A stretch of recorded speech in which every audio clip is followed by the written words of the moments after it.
안녕하세요. AI 데이터 센터를 공부하는 에데니입니다.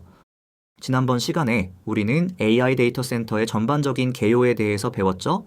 우리가 컴퓨터나 핸드폰을 통해 제미나이 앱에다가 질문을 했을 때 어떤 과정을 통해 제미나이가 답변을 해주는지 그 흐름을 배웠습니다. 이제 오늘은 데이터와 케이블에 대해서 배우는 시간입니다. 우선 데이터와 케이블을 배워야 하는 이유부터 하나하나 파악해 보시죠. 데이터는 여러분들이 AI 앱에가 물어보는 질문과 답변 그 자체가 데이터입니다. AI 데이터 센터에 대해 자세히 배우기 전에 컴퓨터의 언어라고 볼 수 있는 데이터가 어떻게 구성되어 있는지 알아야 세부적으로 알 수 있기에 맨 처음 내용으로 구성해 보았습니다. 그 다음으로 케이블에 대한 내용으로 구성한 이유는 우리의 질문이 수천에서 수만 킬로미터를 움직여서 데이터 센터로 가야 하기 때문이죠. 또한 데이터 센터 내에서도 우리의 질문을 이해하고 그에 대한 답변을 회신할 때도 역시나 이동이 필요합니다. 이러한 이동이 이루어지기 위해선 케이블이라는 선이 반드시 필요하죠. 즉, 오늘 우리는 컴퓨터가 대화하는 언어인 데이터와 이 데이터들이 이동하기 위해 필요한 케이블을 배우는 시간을 가지게 될 겁니다. 자, 그러면 이제 데이터부터 공부해 보시죠. 오늘 첫 번째 장표의 목표는 바로 이 사진을 이해하는 겁니다. 사진을 자세히 보시면 데이터라는 자동차가 케이블이라는 고속도로를 지나가고 있죠. 그리고 여기서 고속도로의 차선 계수는 요 대역폭이라고 불립니다. 여러분들은 이 장표에서 데이터 대역폭 그리고 케이블에 대해서 배우시게 될 겁니다. 우리가 한글이라는 언어로 소통하는 것처럼 컴퓨터는 전기 신호를 활용한 이진수를 통해 대화를 주고받습니다. 전기가 들어왔을 때를 숫자 1, 전기가 들어오지 않았을 때는 그 숫자 0을 의미하죠. 우리가 지난 시간에도 봤던 제미나이 안녕이라는 문장을 이진수로 바꿔봅시다. 우선 제라는 단어를 이진수로 바꾸면 110, 110, 010, 100, 100, 100, 11100입니다. 정말 길죠? 우리가 컴퓨터나 핸드폰으로 제미나이 앱에다가 제미나이 안녕이라고 치면 그 데이터가 이런 숫자들로 변형이 되고 이 숫자에 맞춰 전기를 넣었다가 안 넣었다가 하면서 데이터를 전송하는 것이죠. 제라는 단어 하나만으로도 이렇게 긴 숫자로 바뀌는데 우리가 일상적으로 작성하는 문장이라면 정말 많은 숫자들이 전기 신호로 전달되겠죠. 그렇기 때문에 데이터를 얼마나 전송할 수 있는지, 즉 얼마나 많은 전기 신호를 보낼 수 있는지가 이동에 있어서는 정말 중요한 성능 기준이 됩니다. 그리고 이 성능을 나타내는 것을 대역폭이라고 하죠. 대역폭은 1초에 전송할 수 있는 데이터의 양을 의미합니다. 단위는 1gbps라고 말하는데 1초에 10억 개의 전기 신호를 보낼 수 있는 것을 말하죠. 지금 AI 데이터 센터에서 표준으로 사용하는 대역폭은 400gbps인데 이는 1초에 4천억 개의 전기 신호를 전송하는 빠르기라고 보시면 됩니다. 이게 어느 정도 빠른 속도냐면은 1초에 고화질 영화 수십 편을 한꺼번에 보낼 수 있는 속도라고 하네요. 그리고 현재 짓고 있는 AI 데이터 센터는 800gbps로 지금 시기가 400gbps와 800gbps의 과도기라고 보시면 됩니다. 자, 그러면은 이제 다음으로 케이블에 대해서 배워보겠습니다. 요 케이블은 곧 데이터들의 이동 통로를 의미합니다. 그래서 케이블은 크게 보면 구리로 이루어진 구리 케이블과 빛을 활용하는 광 케이블로 구분됩니다.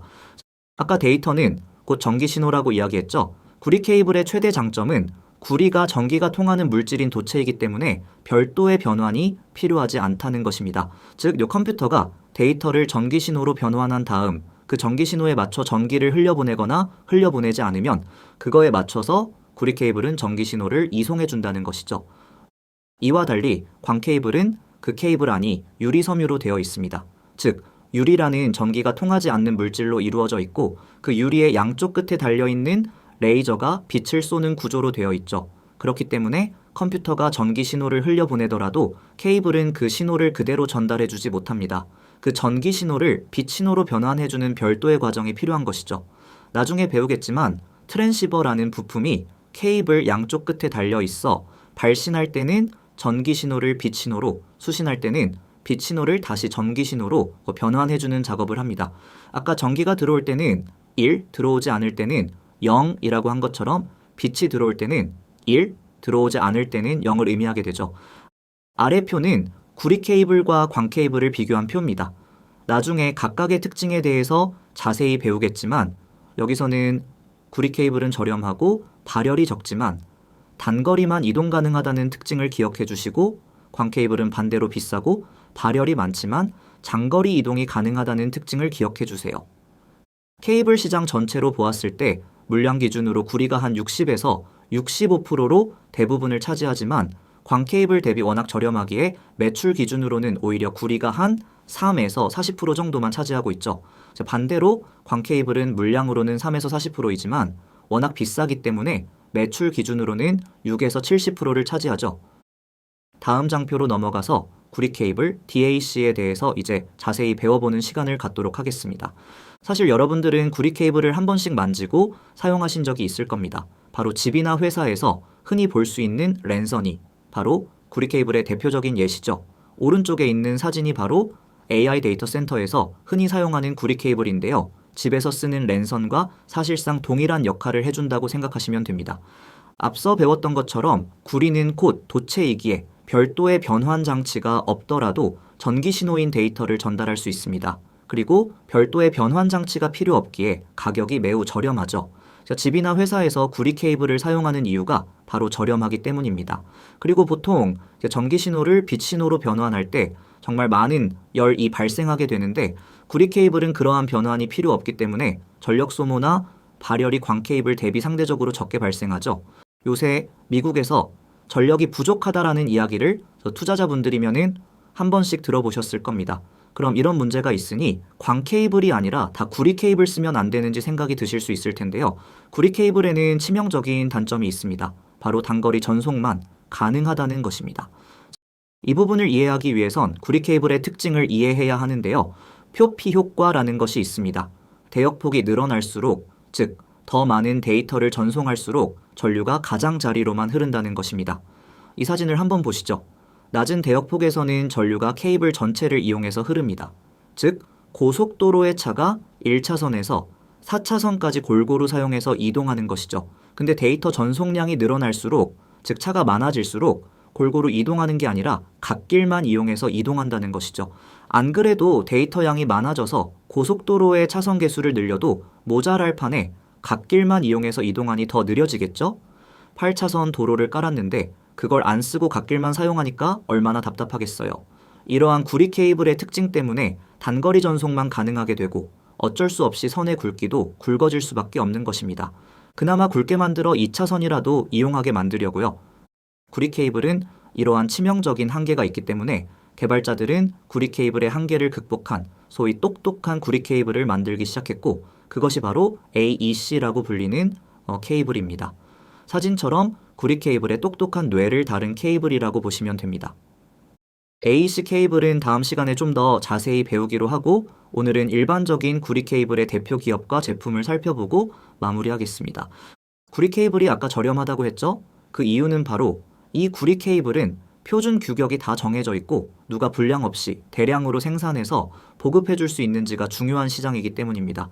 한마디로 만드는 게 어려운 건 없고 엄청나게 특별한 기술이 들어간 제품들은 아니라는 것이죠. 경제적 혜자가 엄청난 영역은 아니라고 보면 될 것 같습니다.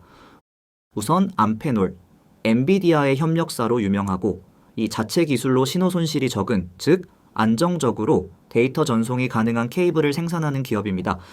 다음으로 TE 커넥티비티, 제조 수율이 좋은 회사로 독자적인 기술을 보유하고 있습니다. 몰렉스라는 기업도 있는데 이 기업은 비상장 기업이지만 메타나 구글 등 빅테크 기업이 자체 데이터 센터를 짓는 데 사용되는 구리 케이블을 납품하는 업체라고 하네요.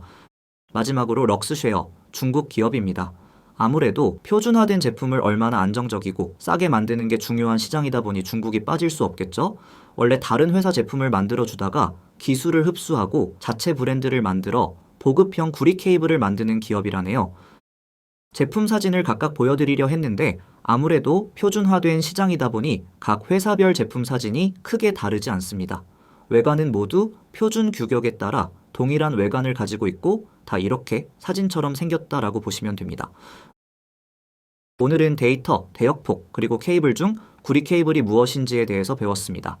데이터라는 자동차가 케이블이라는 고속도로를 지나 이동하고 그 고속도로의 차선 개수를 우리는 대역폭이라고 한다. 구리 케이블은 별도 변환 장치가 없기 때문에 저렴하고 전력 소모 및 발열이 적지만 표피 효과 때문에 단거리 전송만 가능하다는 한계가 있다.